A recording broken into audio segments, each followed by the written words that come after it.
Nuevo diseño de la automatización para bombas.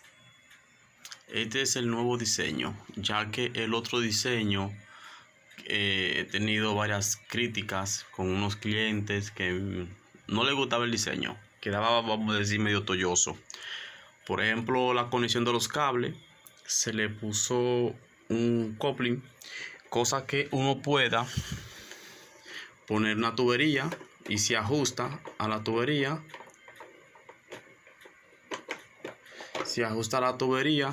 Cosa que uno pueda meter los cables dentro de una tubería y no dejar el reguero de cable por fuera. Entonces, de igual manera, es la misma funcionalidad. Lo único que está más resistente y resistente al agua. Por ejemplo, ya el sistema de control queda adentro de una tapa en la cual tiene el teclado que uno lo controla. Por ejemplo, la programación, en donde uno aquí lo programa, tanto del encendido como el apagado. Y así sucesivamente. Aquí se programa. Y de igual manera, como el otro normal, se pone automático.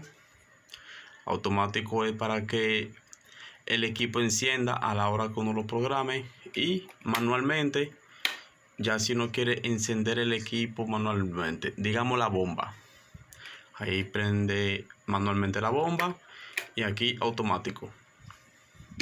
Tiene este LED aquí, este es el que me indica cuando el sistema está funcionando perfectamente bien. Si el sistema da un fallo o da algo, el LED me lo indica de que está fallando. Al igual que el rojo enciende, indicándome que hay un problema. Este es el nuevo diseño, más estético.